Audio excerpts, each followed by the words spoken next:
Great to have you here for another episode of All Things Faith Walk, the place where we talk about the Word of God in practical, meaningful terms. You could be doing a ton of other things. So I do want to tell you thanks for taking the time to listen in or watch this episode that we're going to be discussing today. So, All Things Faith Walk is about everyday journey of walking with the Lord. And today we want to touch on another topic of faith or faith walk. All things faith walk matches what we talk about very well. Growing in faith, knowing the Lord deeper. We're going to go into some of that and how life experiences really, just everyday life experiences really can take us deeper in our relationship with the Lord. So I have the great Brian Wetzel with me this evening, and yes, he has that. He's gonna take us there. He's gonna break it down. He's gonna answer our questions and clarify some things for us. This life sometimes can get challenging, and sometimes we literally, let me say, overthink it. Sometimes we ourselves complicate life. And because we overthink and complicate life, sometimes we miss some beautiful opportunities. Some Mhm. beautiful opportunities to share the gospel, to show the love of Christ, just to be us and just to enjoy life and let God get the glory in the middle of all of that. So, we're going to talk about the simplicity of life this evening and how the Lord can use those humdrum, normal, not highlighted, you know, very obvious moments that we minimize, how he can use those and turn them into God moments. So, welcome, Brian. Welcome. Would you Thank tell you us for a little having bit me. about who you are? Well, I'm someone who's done a lot of different things in my life. Started out mostly in commercial photography and commercial production. Mhm. Did a lot of commercials and TV shows and corporate videos and you name it. If it was video or film, I was, probably doing it. I was one of the first digital editors for Apple's Cut Oh, wow. Pro when it first came out, Yeah. and I was recognized for that. And then I had my own production company for many years, and then Mm. eventually I started to.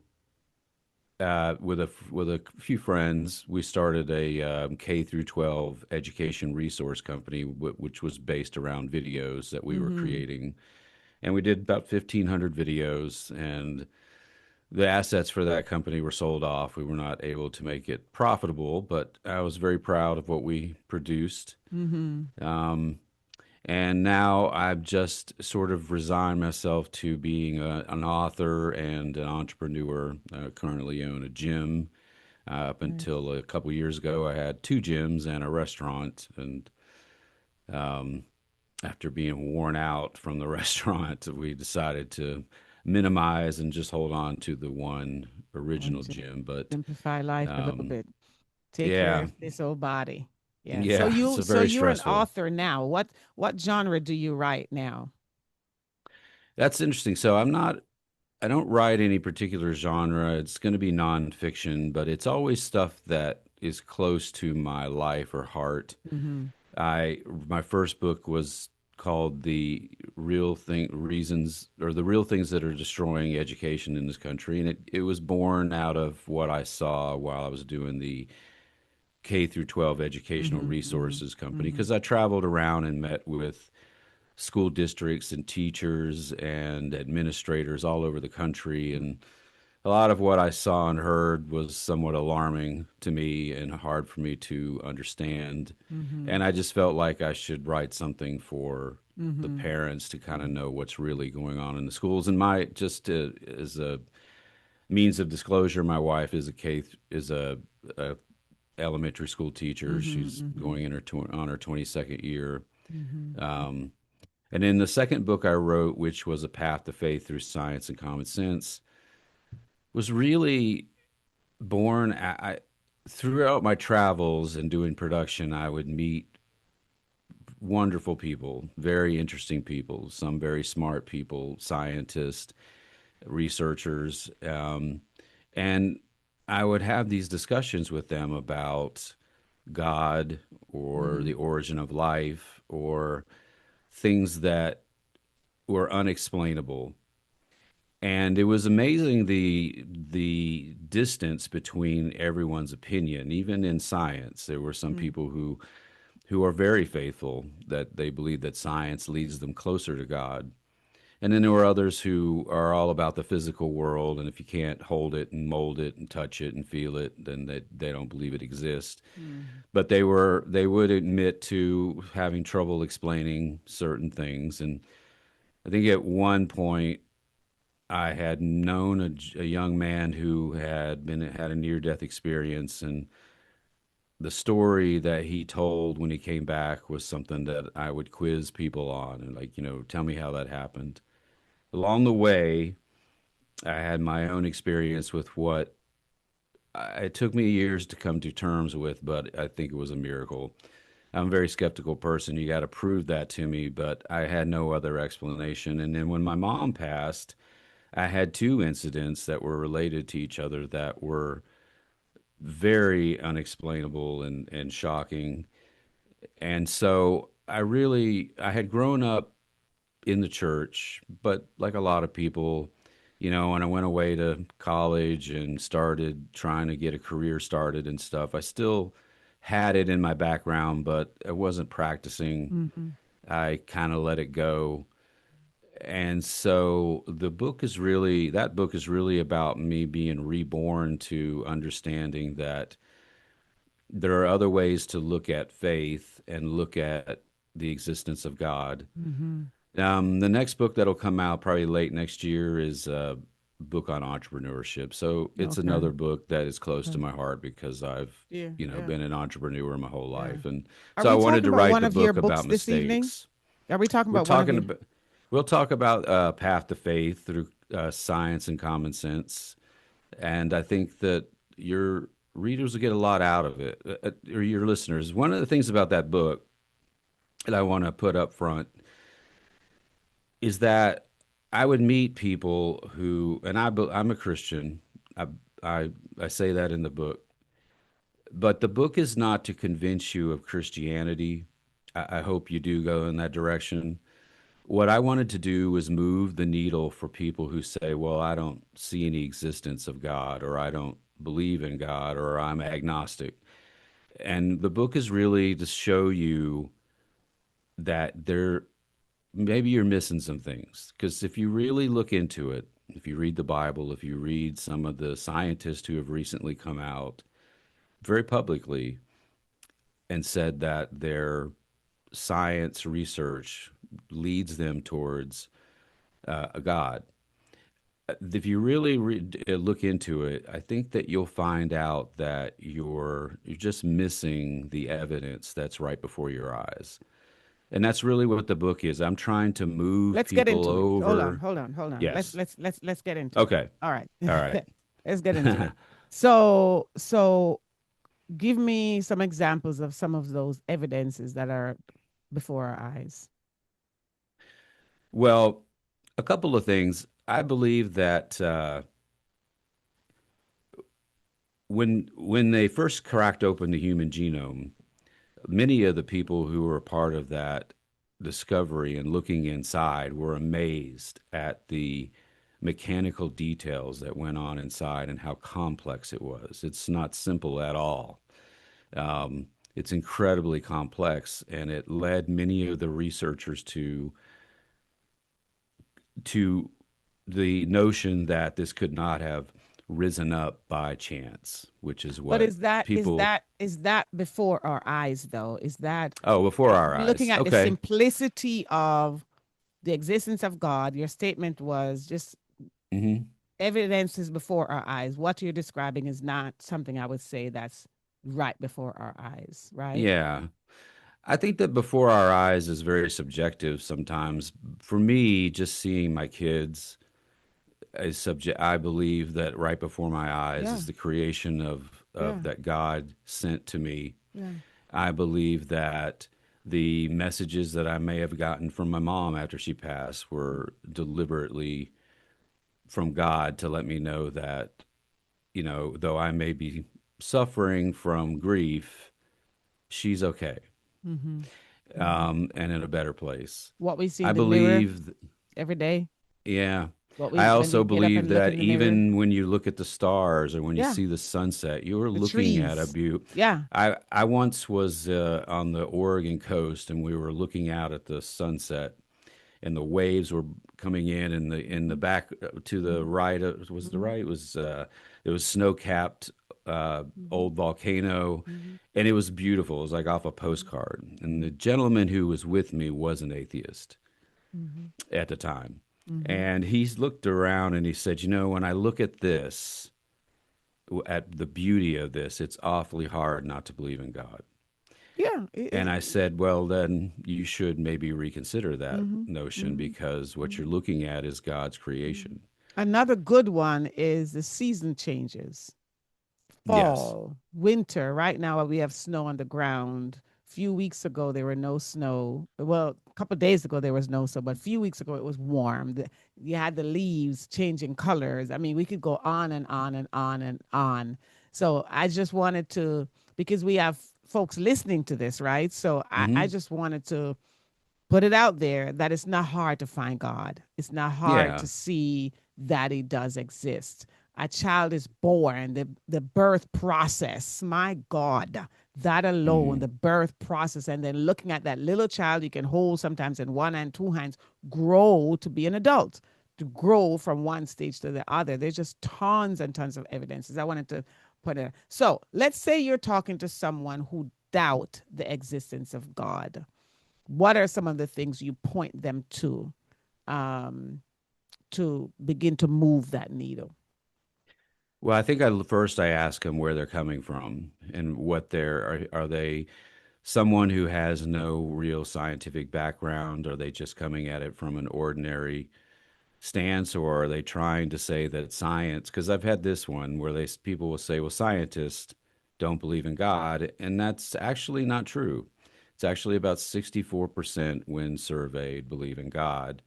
And the funny thing about that is, 80% of mathematicians believe in a higher power because one of the things they see from math is the fact that they can see the statistical probabilities of our universe coming together the way it did. They can see the statistical probabilities of life forming or of pretty much anything happening. One of the things that people they just overlook certain things. I'll give you the easiest example of our Earth. Mm-hmm. All of the planets in the universe or in our Milky Way are almost exactly double the amount of distance from each other, except for Earth. Earth sits in a weird place. It doesn't follow the same formula because it sits in a place where it's perfectly warm and not too cold, not too hot. So they call it the Goldilocks zone. If it was a little bit farther out or a little bit closer in, we couldn't have life here. And what's crazy about that also is that for however many millions of years the earth has been around, it has stayed there and kept life, you know, thriving. Whereas in many other cases, a lot of planets have been bombarded with stuff. We also have there's a lot of radiation in space. If you were standing on Mars without any protection, you would die from radiation. Earth gets bombarded by the same radiation, but for some reason, our planet has a shield around it, an atmosphere that blocks that radiation. It's almost as if it was set up perfectly to sustain life. Mm. We have everything we need here. We have water, we have air, it's all perfect. Um, in the book, uh, The Science of God, which is by Dr. Gerard Schroeder, he makes a very eloquent case about how God formed, he created the rules and the laws of physics, and he created the rules of our universe, and then he acts upon those rules. Mm-hmm. So when people believe that they came about by chance, the probability of that is so astronomical that it's hard to even put in numbers. It's something like 1 to the 10 to the 652 power That's a one with 652 zeros to the right. That's not possible. So a lot of the times when someone says they don't see evidence, I start off with let's just talk about how we're here. How did we get here? Mm-hmm. How are we surviving? And so I want to get them to understand that there's a scientific path to believing in God. And then once you get, if I can get them there, then I can get them a little farther. I can nudge them a bit more. I actually believe that there's a lot of little signs that God gives us to let us know that he's that we're not alone. Mm-hmm. And I actually believe in studying near death experiences that this is one of them also. That you have people who have come back and said, I went to a place where all I felt was love. I was told that it wasn't my time and I Mm-hmm. had to come back. Mm-hmm. But if you read, so at the University of Virginia's Department of Perceptual Studies, they've been studying thousands of them of near-death experiences, cataloging them. The gentleman who runs that program grew up with scientists as parents. They were atheists. He now believes that there is something beyond this life because of all of the people that he has spoken to who have died and come back. And I think that those are little signs that God leaves us. I don't think they're little signs, actually. You think they're big I, signs? I don't think they're little signs. I think those are Yeah. supernatural. Yeah. Those are not ordinary, everyday signs. I want to talk though about. I don't want to. I don't want. I don't want to get buried in the scientific piece of it. I want to. Okay. I want it to be readily grasped and understood, and connect with the folks who are listening to this. Hmm. I don't have a lot of scientists listening to this, right? So I don't want to get buried in the Okay. science and the All statistics right. and all of that. I want to talk about how we tend to overlook, well, I'm not going to say we because I don't, how people can overlook the reality of God in everyday experiences. For example, in your experience, how do you embrace the presence of God in everyday experiences, and how do you think people, he's right there, he's in the moment, he's making All it right. happening, he's moving the needle, he's connecting the dots, yet we miss him. People miss him and Yeah, they do. may even tend that he's not involved or he's not. Even when Yeah. they pray for something, they don't Mm-hmm. always recognize that the Mm-hmm. prayer was answered. It just may Mm-hmm. not have been answered in the way that Mm-hmm. you wanted Mm-hmm. it to be. There's a Exactly. story from a minister here in Atlanta that I always loved that explains what you're talking about. And he tells a story about a guy who's driving around a parking lot and he's trying to find a parking spot because he has a meeting or a job interview. He can't find a parking spot, so he says, God, if you if you I, if you can find me a parking spot, I promise I'll go to church every Sunday for the rest of my life. Just then a car backs out and he says, oh, never mind, I found one. And that's the kind of thing where I Wow. think Yeah. we don't always recognize. The I have answer had when it many comes. prayers Yeah. that have been answered, Yeah. but they weren't always answered Yeah. the way that I wish, Yeah. because we're selfish people in general. We want what we want, Mm-hmm. but that's just not how it is. And he's going to give you, and he knows what you need. Mm-hmm. And he also Mm-hmm. knows what you want, but he's still going to give you what you need first and foremost. I always tell people this too. I'm a big proponent of giving your problems to God, Mm-hmm. and that is in a sense your prayer being answered. When I had the restaurant during COVID and a gym, and I remember we turned on, it was like Good Morning America or something, and they showed a chart on TV of the 1 through 10 of places you should not go during COVID. And I was lucky enough I had one and two. First time I was ever in first and second place, I couldn't celebrate because they were telling people not to go to a restaurant and a gym. And people forget how scared people were in the beginning of COVID. So they were telling people not to go to my businesses essentially. Mm, And I had a lot of stress. We were bleeding money. We didn't have any customers because nobody could come in, and we were in lockdown and we were out of it, and mhm, prices were going up. And I had a lot of chest pains. My wife was constantly wanting me to go to the hospital. And one night in the spring of 2021, we had shut some stuff down to sort of minimize, but then suddenly I was getting lawsuits from vendors and this and mm, that, and it was very stressful. And I was trying to manage it the best I could. And then one night I sat up in bed and I said, God, I can't deal with all this, and I don't even know where to begin.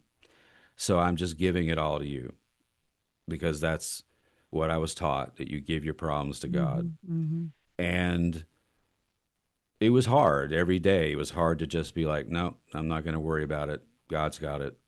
It wasn't easy. I got mhm, better at it over time, but mhm. guess what? Slowly things started working Yeah, themselves out yeah. in ways where I could never have predicted. Like I would have assumed we would have been in and out of court and Mhm, we'd be having garnishments and stuff, but a lot of it was settled, went away. People made deals with us, and I didn't work at it at all. mhm, It mhm. was in my. I truly believe it was because I asked God to Absolutely, take care of it absolutely. for And me. then you trusted him. Yeah.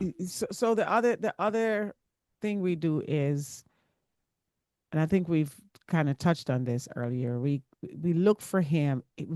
We don't think he's in it if it's not a big miracle, if it's not a big Yes. moment, right? Yes. Um, because we're talking about growing in faith, and first we have to know he exists. So we know he exists.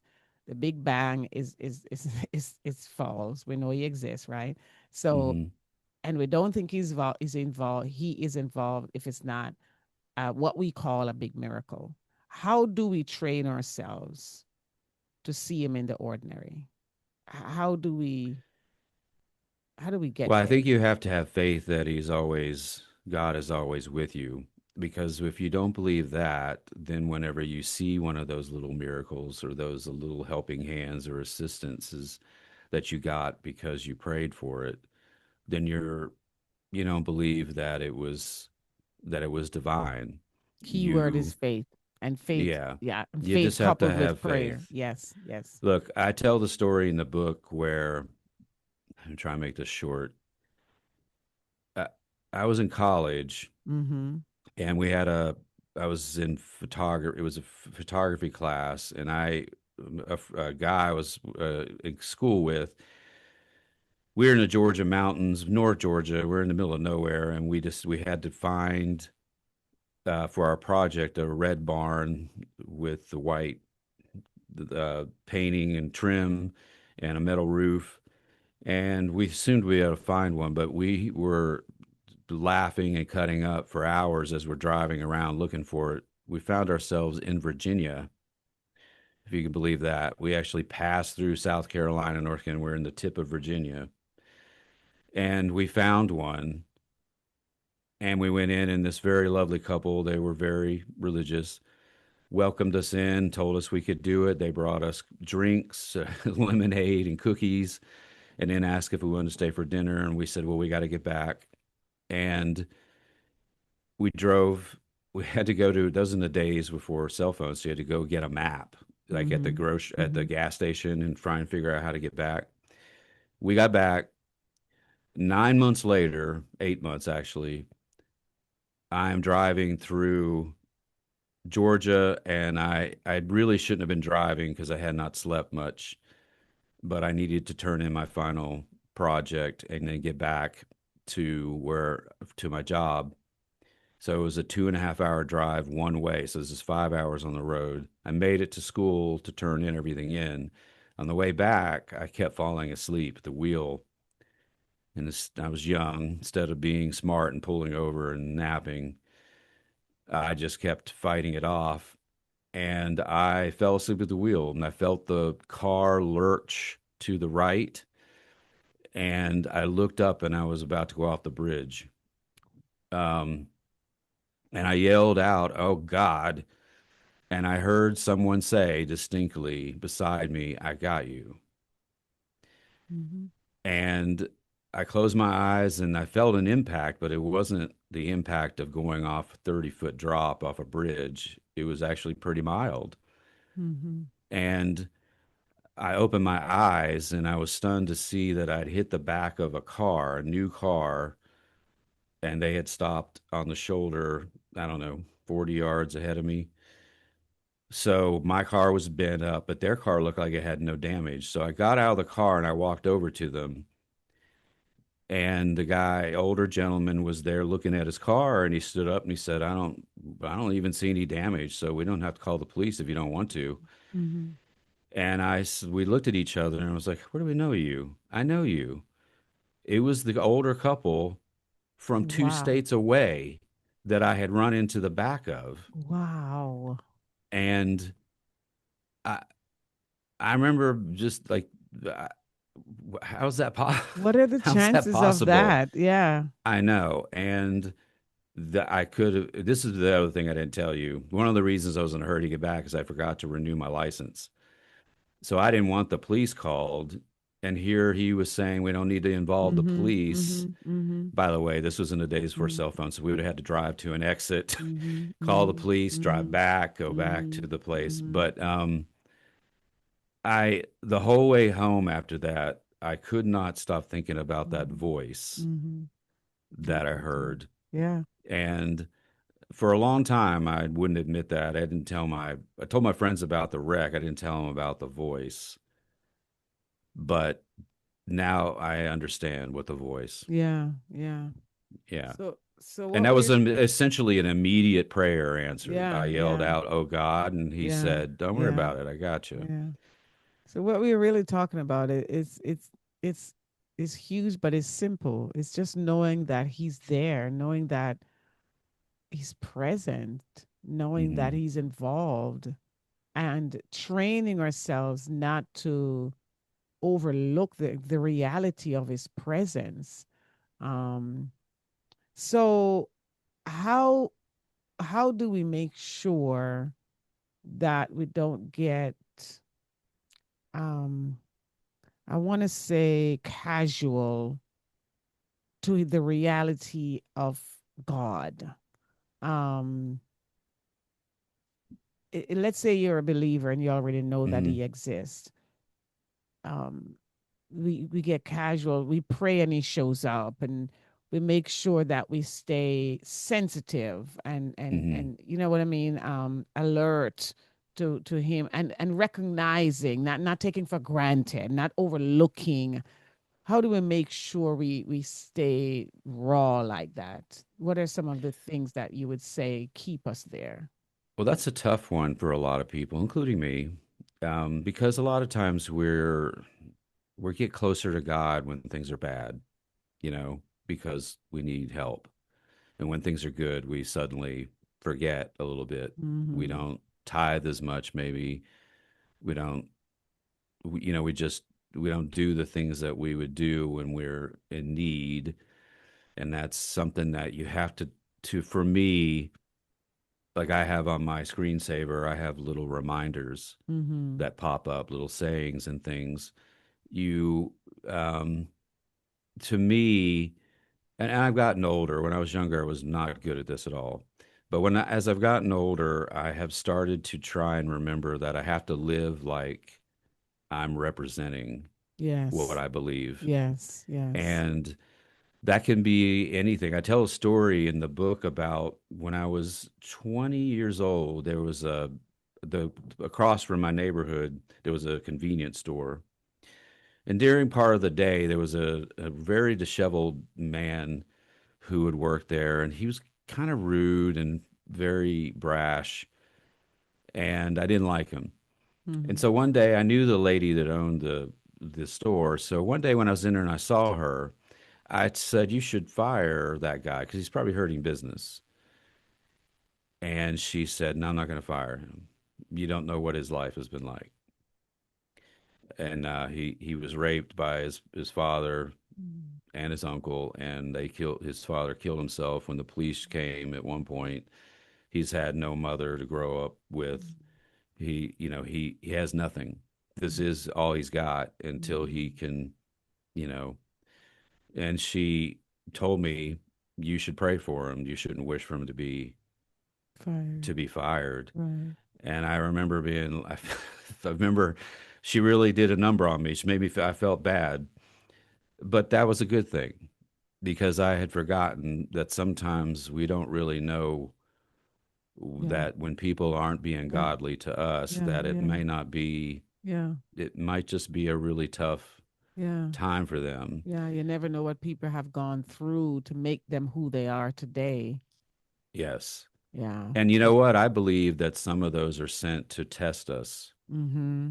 Mm-hmm. How do you Mm-hmm. treat? I remember reading a lady who she was in a car accident, and in her near death experience, when she arrived, she said she couldn't tell whether she was with Jesus or a guardian angel because it was a ball. It was like a spiritual ball of light. But the first thing, and she had had kind of a life where she was a little bit of a bully in her job and some other things. And the first thing they presented her with was, we're going to show you how you have treated and made your fellow man feel, Mm-hmm.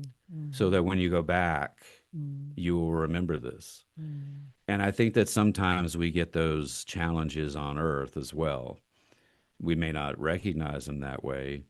And it might even be that even when I had a hard time, that was my test, and there was maybe a test for other people Mm-hmm. who were willing to forgive, the fact that I wasn't able to Mm-hmm. pay my bills on time, or I had some employees I couldn't pay right away when we closed down the restaurant. It took me some time. They gave me grace. That might have been a test for them. I think that everything you do, and I write in the book, there are things you can do. One of the things I'm a big fan, a big proponent of is gratitude. Yeah. And you need to have gratitude towards God. And it starts right there. And then Mm-hmm. once you have gratitude towards God, you can have gratitude towards anything that anyone does to And if help you you. have gratitude towards God, you're not going to miss what He's doing. If you have gratitude towards people, you're not going to miss what they're doing because you have to see it to say thanks. Yeah, true. You have Yeah. to recognize it, Yes. if nothing Yes. else. Yes. Yeah, Yes. I Yeah. never thought about that. But I remember once, I tell a story in the book, but I didn't tell the backstory. But I was at a grocery store once. So years ago, I was in a grocery store, and there was a mom ahead of me, and her card wasn't going through for groceries. And she didn't have that many. And she was getting very teary eyed and frustrated, and I could tell. And then she was going to just leave them there and leave with her child. And I looked at the attendant, or the person ringing out the groceries, and I said, how much is it? And it was only like 60 some odd dollars. And I said, I gave her my card and said, run my card. And I did that for the lady because I felt Mm-hmm. bad, and I've been there. Mm-hmm. But one of the things I didn't tell in the book, because it was getting very long and wordy in that chapter, was that years ago, before that, a similar incident had happened, and I didn't step up. And it bothered me for the rest of the week. And so I had it in my mind from that point on that I'll never, if I can help, I will help. Yeah. And I believe that I have this, when you look at the Bible, doesn't really lay out what tithing is in real numbers. But I believe that tithing is not only what you give to the church, but what you give back to your fellow man, Mm. to the society. What you give Mm-hmm. back Mm-hmm. is um, is also the way you tithe. Yeah. In that Yeah. instance, I was helping one of God's children, Mm-hmm. Yeah. and I Yeah. would hope that someone would do that for me or Mm. my children in that Yeah. instance. But not Yeah. everybody would step up because there was a line of people and not one person Right. offered. Right. Right. But see, you are responsive to the Holy Spirit prompting you to act, prompting you to serve, prompting you to minister, because basically what you did, essentially what you did, you ministered, you presented Christ to that woman, and Holy Spirit was touching your heart to do it. You Yeah. recognized God in that moment and you responded in that moment.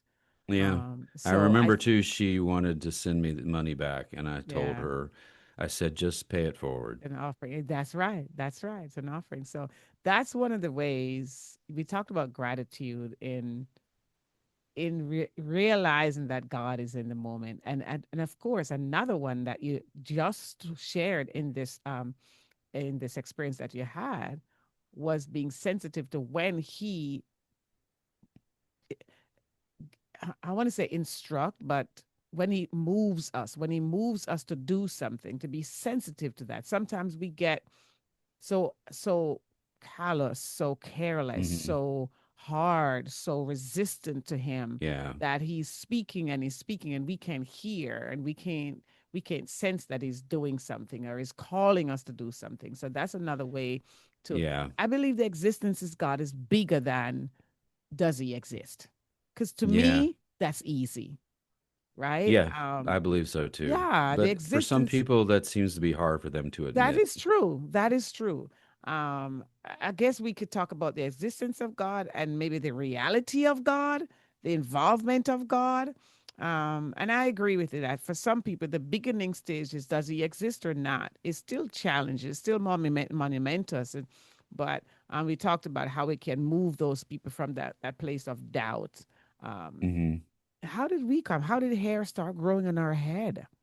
How is it that seriously? I mean, we have eyelashes, we have teeth, we have fingernails. I remember um, I taught at the university level for 24 years, and one of the courses I taught Hmm. for a few years well was human growth and development.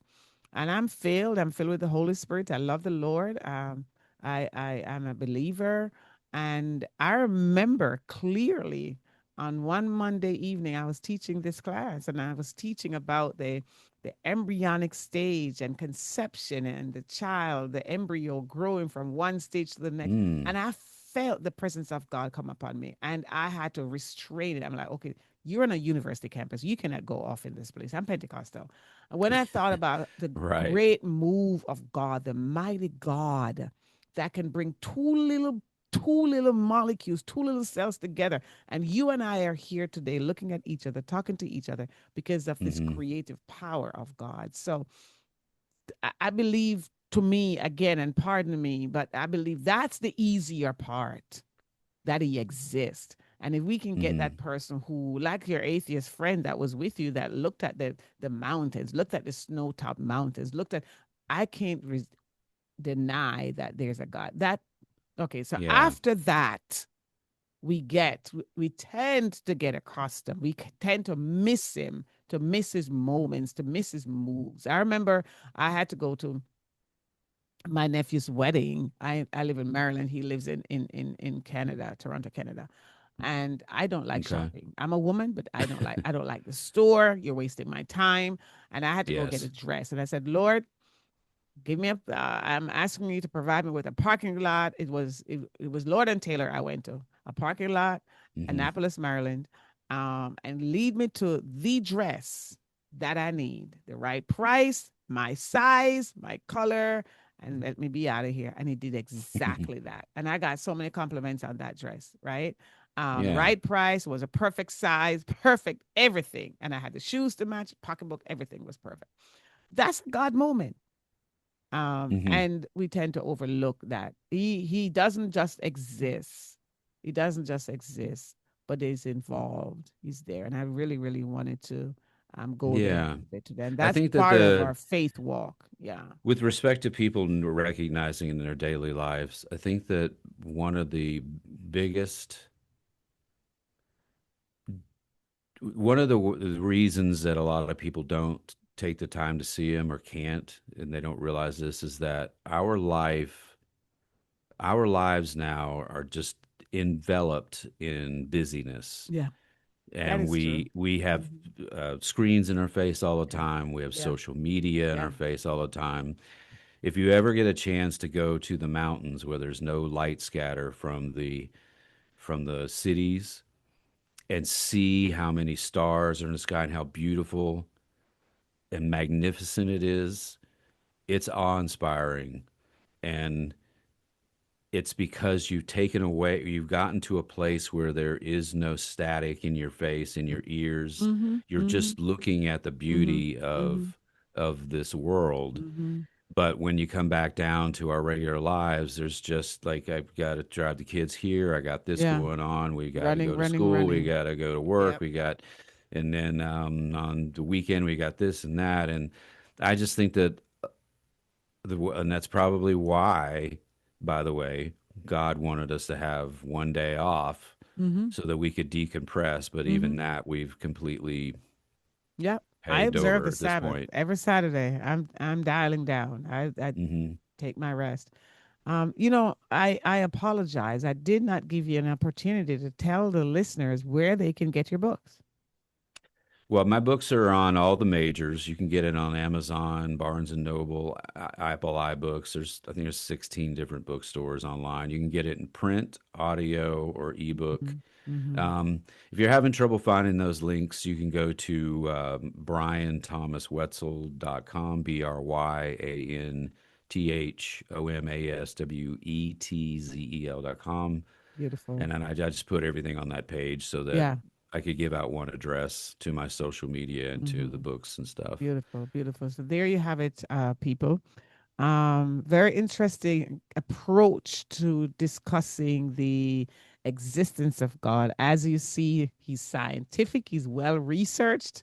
But I wanted to make it something that we can immediately get our teeth in, because I know a lot of you Hmm. listening are believers and we already know he exists, but how involved is he in our lives, and how much do we acknowledge his involvement and give him the audience that he deserves when he seeks to give us those God moments.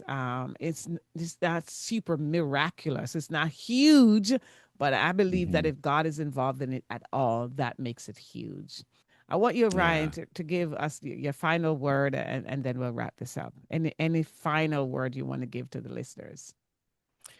I think the final word I would give to you is that whether you believe that God is watching over you or not, I promise you that he always is. You may be having the worst week, the worst month. If you might Mm-hmm. even have a bad year. I've been there. Mm-hmm. Um, that doesn't mean that you've been abandoned. It could mean that, this is one of the things I always try and tell people too, is that being a Christian and believing in God does not mean that you're going to have a life without any struggles. Hello. That's not what it's about. That's right. You want to get to the place where there's no Mm-hmm. struggles, Mm-hmm. but that's not what Mm-hmm. life on this planet is about. You have the faith, though, that everything that goes on, you will find a path out of it or Right. through it to a better place, and it will come through God. Right. Amen. Beautiful. Beautiful. Well said. I do want to thank you for this discussion, because we must be reminded that we are never, ever alone. And this is what Mhm. Brian just reminded us, that we're never alone. He said he'll never leave us or forsake us. And his word is That's right. always true. So, folks, I want to thank you one more time for joining us for All Things Faith Walk. You can find me at Books by Rosemary, or Books by Rosemary Downer, on Facebook and Instagram. Website is booksbyrosemary.com. You will find a ton of materials there: leadership, emotional development, relationship with God, depression, doubt, fear, frustration, failure, therapeutic playing cards, workbooks, Bible studies, devotionals. They're all there. Check it out if you have not. If you're not a subscriber, please do so. Share the video with someone and stay encouraged.